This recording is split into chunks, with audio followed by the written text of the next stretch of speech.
Hey, this is Rick Brandenburg for Turf Bugs and Rock and Roll, and those of you who watch these videos know that one topic I like to talk about a lot is the weather.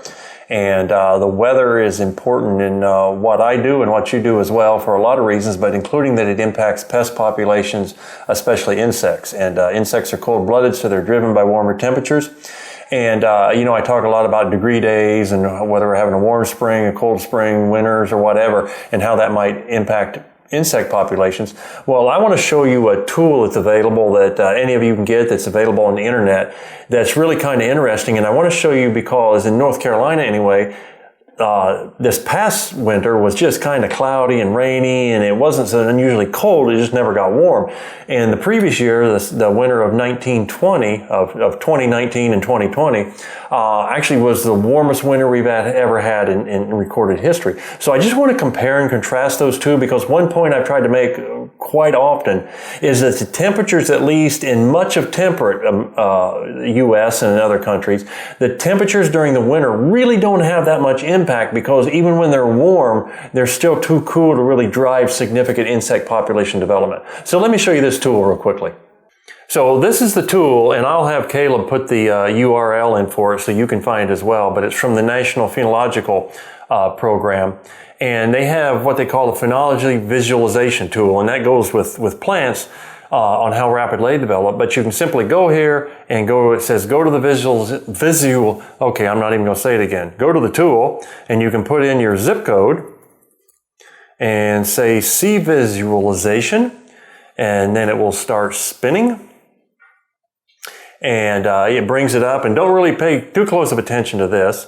But then you can go up here, and these are called your Ag Degree Day Time Series, and you can click on it, and then you can customize it, this chart. And so you just go to next, and what you need to do if you're really looking at like insect development and comparing is instead of 32 degrees Fahrenheit, you set it to 50 degrees Fahrenheit. And in centigrade or Celsius, that's 10 degrees, so it's easy to remember.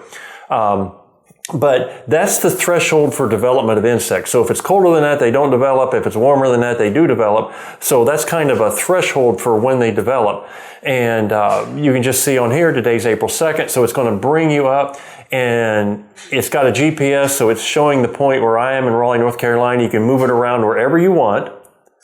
And then you scroll down and you go to next, and it will start bringing that tool up. It'll spin for a while. And then you can also show last year. So this is what I want to show you real quickly. This black line here is the 30-year average. And this is for 50 degree day threshold temperature. And so if you look, and let's just go here to say early February, February the 9th. You can see here that in 2020, we were 41 days ahead of schedule on degree day accumulations. It was incredibly warm. You see how far above it is. And you can see 2021 here hasn't even registered. So we go all the way over here, and we go, say, to the 24th of February. We are 32 days ahead of time normal for last winter, 2020, and we're 52 days behind normal. So that would, you say, how can you be 84 days difference when we don't even have that many days of the year? That's 32 days ahead of schedule for what it would normally be, and it's 52 days behind schedule for this year. So a huge difference between this previous winter and the winter a year ago. But I've always told you that these colder months don't mean that much. And if you just go from here, this point, February the 24th, if you go over to March the 27th, and that is 31 days later, you go from being 52 days behind for this year to you have caught up in just a matter of 1 month. So change happens a lot, and you can see that the month a year ago in the wintertime, we're still way ahead of schedule. But once we got into mid-April and early May, that line just flattened out, and the average caught up with it. So this time period in the winter, we talk about a lot. If we have a warm winter or we have a cold winter, it's going to make a big difference when insects show up. Rarely does that happen, and we really didn't see it happen that much a year ago, which was the hottest winter on record. So I guess what I'm saying is, my experience has told me over the years, don't get too concerned about wintertime temperatures and what that's going to do to insect populations.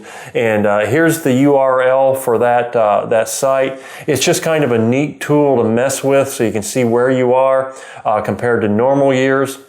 It obviously can help you with the degree accumulations and plant development and all those sorts of things. It is useful, but it has a lot of different options. So just go to this URL, play around with it. But the take-home message here today is wintertime temperatures in much of the United States don't impact insect populations as much as perhaps we think they will.